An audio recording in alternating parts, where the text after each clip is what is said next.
I get a lot of videos in my YouTube notifications. Well, not new, my news feed on YouTube, suggested videos, whatever they call it. And one of them was a Joe Rogan video where he made a lot of really good points, and I'm going to leave a link in the description, about how the best martial artists, or the best martial arts, are the martial arts that work well against other martial artists, not those that work well against untrained people.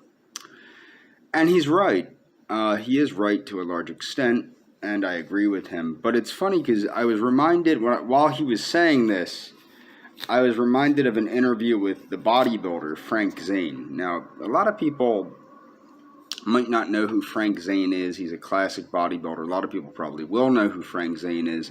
I don't know if most people watching my channel will know who Frank Zane is. I don't really know the kinds of viewers I have. Most of the viewers I seem to be involved in the white nationalist circles and more into the occult and things like that. So I don't know how many people will know who Frank Zane is.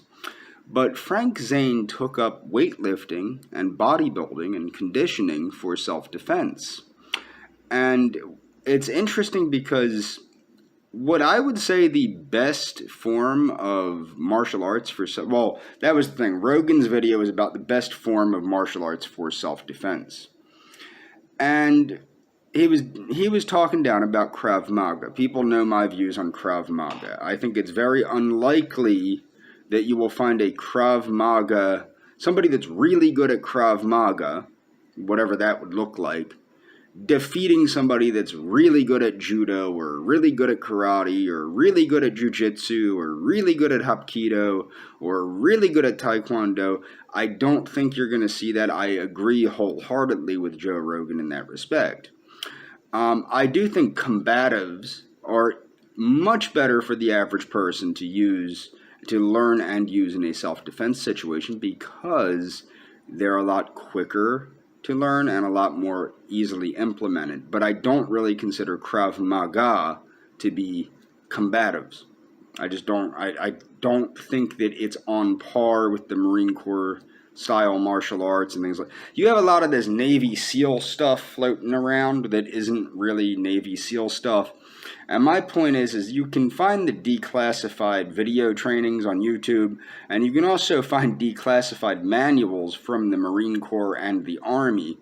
A lot of people have said that Paul Vunak guy he's a JKD guy, Jeet Kune Do guy. A lot of people say he trained Navy SEALs, and he may have trained Navy SEALs. This I don't know. I do know they bring in people to train them. But the thing is, and again, I'm not a Navy SEAL, so I don't really know what they know, okay? I'm just throwing this out there. It might just be Jeet Kune Do, though I very sincerely doubt that the Navy SEALs are taught Jeet Kune Do.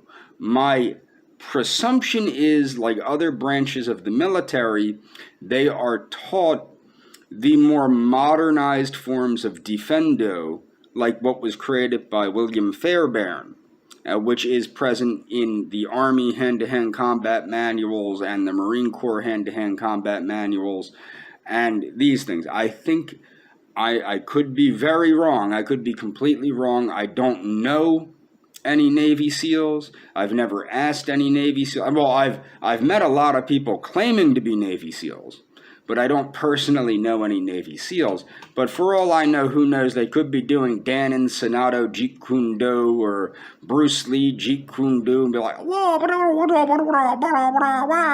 I really don't know. That could be what goes on at the Navy SEAL training, for all I know. But I would sincerely doubt that that's really what's happening.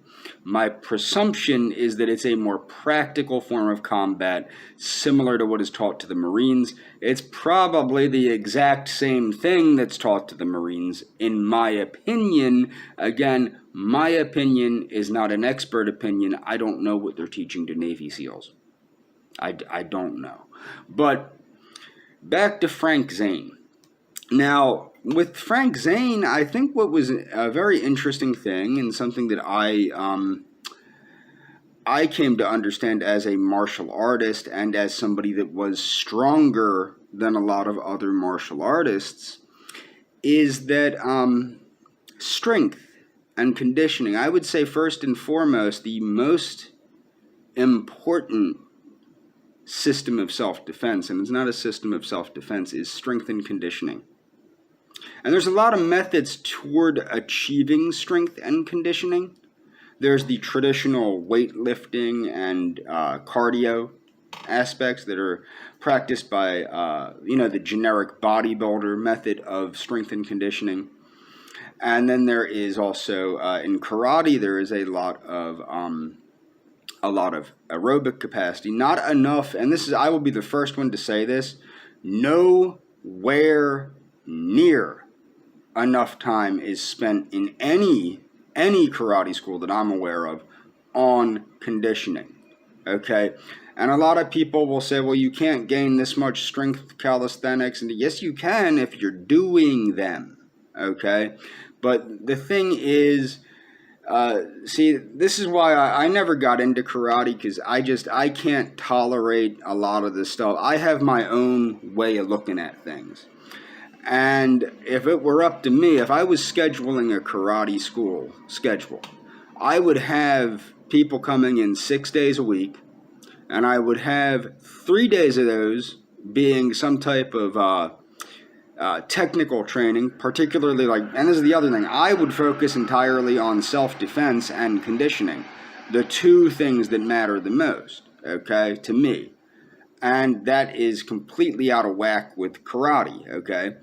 But the thing is, but not out of whack with classical karate, okay? But the thing is, a lot of karate schools, because they have a curriculum that has to be understood for belt promotion, and a lot of karate schools, it's very important that people meet the requirements of belt promotion, because belt promotion is how you make money, and it's how you move people up the ranks, and people like to stick with something that they're getting a positive reinforcement. So if you want to remain a legit school and not just be a belt factory, you have to make certain that the people are meeting the curriculum requirements to be promoted, and that's not easy. People don't understand what, if you didn't take martial arts, or if you took martial arts at some black belt factory, you're not aware of what really goes into actually meeting the belt testing requirements for each individual belt. There's a lot of information. Like, for example, in my school, we had, I think it was 3 forms. 3 forms are what are called katas, or in Japanese, or hyungs in Korean. You learned 3 of those every belt. Okay, so by the time you got up to black belt, you learned quite a few forms. And after the first 3 forms, everyone is wacky different from each other. To the point where when I came back, my instructor was short on people, and he pulled me off the streets basically to start teaching, and I kept mixing up the forms because I hadn't done them in 20 years or so. So you have to learn all those preset movements. The hand, which I like, I'm not. I didn't used to like it, but I learned to like it. Was the one-step sparring, which is kind of, it's like bunkai in Japanese, or ilsusik in Korean. And that is very, very important, and you have to learn those, which is the self-defense, defense against a punch, defense against a kick. You have to learn those. I think there's 3 of those every tip, and a tip is you get a number of those and you get promoted to the next rank. But you have to know those. You have to learn quite a bit of those. There's over 50 of them after you reach the black belt level. And I think actually there might be more now. But my point is, you have to learn those. You have to be competent at the application of the self-defense techniques, which is things like defense against a chokehold, defense against a headlock, defense against the wrist grab, defense against a different knife defense against somebody wielding a knife, defense against somebody wielding a club. So these people have to be proficient in these things if you're going to be promoting the people. You don't want your school to look like crap. So it becomes difficult to focus on conditioning. But conditioning, in my opinion, is probably the most important aspect of self-defense. And that's the thing is, this is where you get people that lose touch with reality, in the sense they wonder why so many people can be so good at karate and not really great at fighting. Well, if you've mastered karate and the techniques of karate, but you have no oomph behind the technique, or the school you're at had to focus so much on the curriculum that they weren't focusing enough on the sparring. That's another thing. The sparring, you have to be proficient at fighting to be promoted, because that's part of every belt promotion, is being proficient in fighting, actual free fighting. So that's another important aspect. So, but if your school had to focus more on the cerebral curriculum, I'll call it, the cerebral curriculum of forms and one-step fighting and knife defense and self-defense, these techniques, you can't possibly focus enough on the conditioning aspects. And that a lot of times is what happens, because it is extraordinarily difficult to focus enough time on the calisthenics. And a lot of people, they take it for granted. They think that you can just get that from the kicking and the punching, and you can. Cardiovascularly, you can. Your legs can get in very good shape from kicking and punching. It's almost like plyometrics in a lot of ways, because you're accelerating into the kick. You're using your mind-body connection to do these things. So yeah, it does increase coordination. You can get cardiovascularly, a good cardiovascular conditioning, especially from the forms. A lot of people do not give forms enough credit for what they are, as far as being used as a means of conditioning, particularly the cardiovascular system and stretching. So I do think that there is a degree of conditioning you will get from doing the traditional techniques of kicking and punching and forms, but it does not compare to calisthenics or classical bodybuilding type exercises or things of that nature. And the other problem you have with traditional martial arts, there's no diet recommendations. There's no nutritional recommendations. And this is one of the reasons you see a lot of fat-ass karate instructors, and people might wonder, how can karate be so good for you if there's so many of these fat-asses teaching it? A lot of times what happens in the martial arts is, once you get to a certain rank and you start teaching more than you're taking. I never liked teaching. I like doing the martial arts. I like practicing martial arts, because of, just making myself do it. I've never been, how can I put this? Martial arts never caught my fancy because I needed martial arts. I was never bullied in the sense that, I had to learn how to fight. I could always fight. I was one of those unique people that never really needed the martial arts as a means of self-defense. I was very interested in it as a means of meditation and things. A lot of hippie bullshit that drew me to it that went out the window after I started learning it.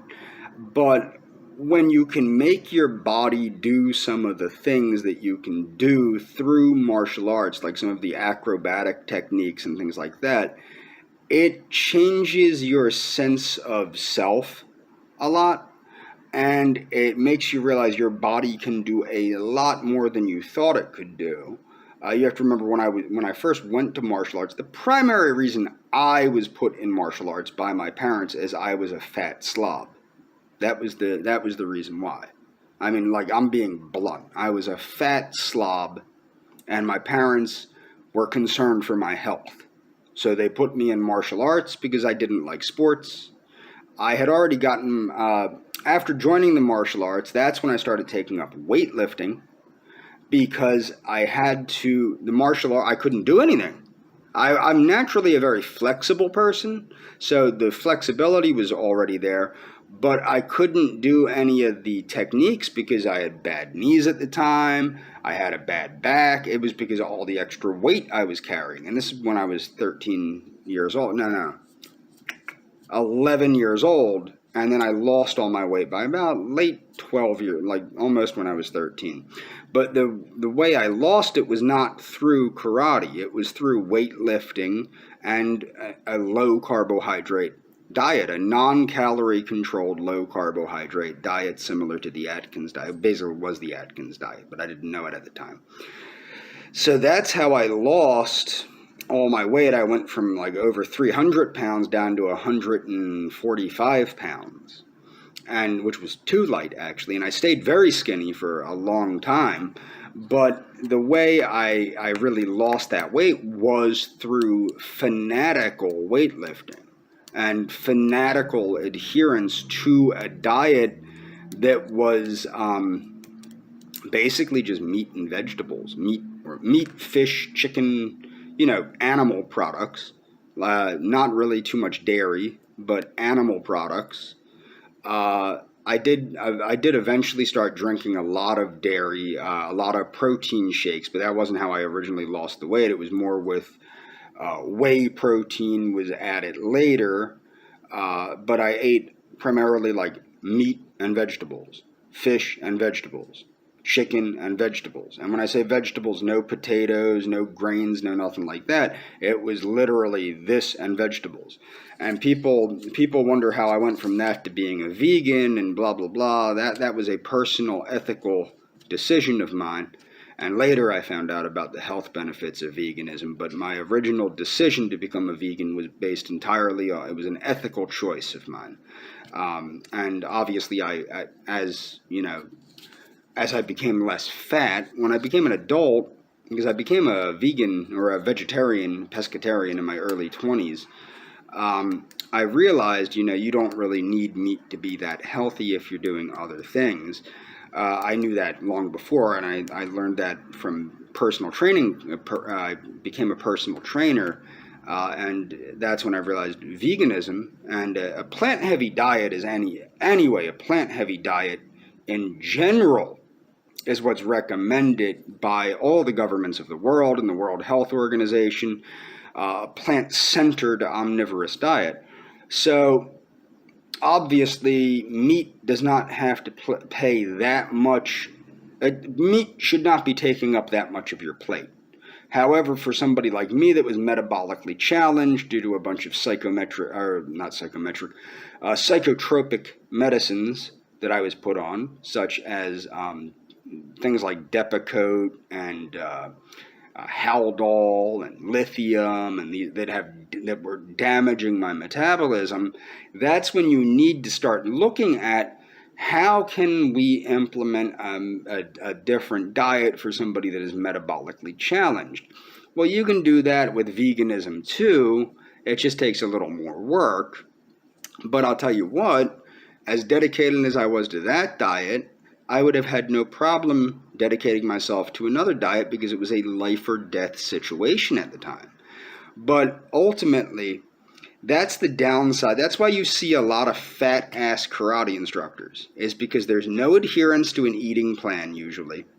I'm not saying I know what I'm going to get. I'm going to get some karate dude in my comments going, oh yeah, well, like, I work out like all the time and look at me, I just do karate and I'm ripped, dude. Yeah, because you probably follow a healthy eating style and have the time to work out.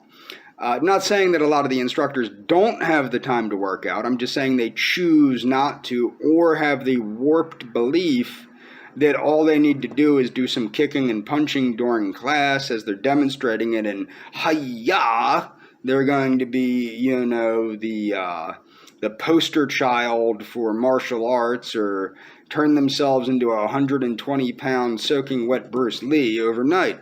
And that's not the case. And you do have a lot of that delusion amongst martial artists. A lot of martial artists have a delusion that they're healthier than they are, or they have a delusion that if you practice martial arts, you're somehow magically protected from things like cardiovascular disease and things like that, when you're not unless you're sticking to a strict exercise regime, which karate can be, but it usually isn't, and a strict diet.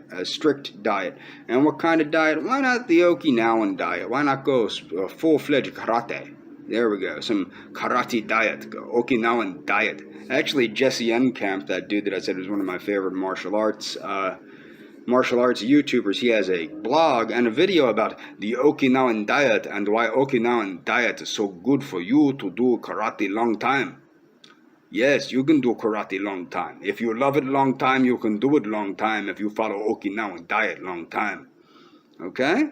Okay. But my point is that is extremely important, as the strength and conditioning, I think, is the best system of martial arts. The best system of self-defense, first and foremost, is to be in shape and healthy. How healthy? As healthy as you can be.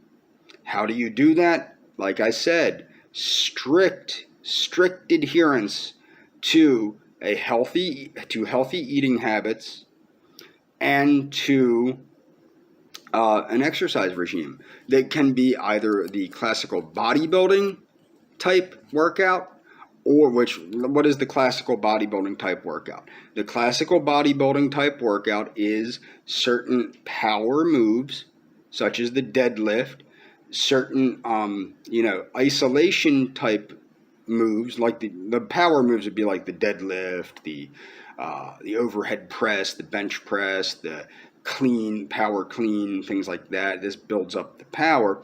And then you also have the isolation exercises like the curls and the tricep extensions and the leg extensions and the leg curls and yada, yada, yada, yada. Anybody can buy a book on bodybuilding. And then it would have to include some form of cardio, some type of running or biking or walking even, something like that. That is the classical bodybuilding workout. Or it can be more karate oriented, which is what I prefer. Personally, I prefer to work on my strength, flexibility, and cardiovascular all in the same dealio, which is accomplished through the use of calisthenics and plyometrics and things like that. I still lift weights. I just lift a lot lighter weights for a lot more repetitions than, say, a bodybuilder would. And it's a different type of exercise program that I follow than would a bodybuilder. So that's the big difference between what I do. And also, I'm getting back in shape because I made the same mistake a lot of martial artists did. I thought I was healthy when I was actually getting fatter and fatter and fatter because my diet was bullshit. Because I had decided to experiment with a carbocentric diet, which was a big mistake when I was doing that. But in my opinion, I think the most effective system of self-defense is being in shape. I do think combatives, where I disagree with Joe Rogan, I agree with him in the one sense where he says people that say other martial arts don't work suck. And that's the truth. That is 100% the truth. When people are saying things like karate doesn't work, judo doesn't work, jiu-jitsu doesn't work, this doesn't work, that doesn't work, blah, blah, blah, it's because they suck at it and they can't do it. Okay? But I do believe that combatives, like the Marine Corps system of martial arts, which is karate, I mean, really it is a traditional martial art, it's just focused entirely on applying the techniques, I do think is more effective for self-defense, but without the conditioning and without knowing how to move your body properly, good luck. Good luck getting anything done. In closing, I'm not a doctor, I'm not a nurse, not a nutritionist, not a dietitian, nothing like that. Don't take the advice of people from YouTube as medical advice. If you have a health concern, seek the help of a licensed practitioner. And I will leave a similar disclaimer in the description so that nobody sues me and my video doesn't get banned by YouTube for going against medical consensus, whatever the hell that is.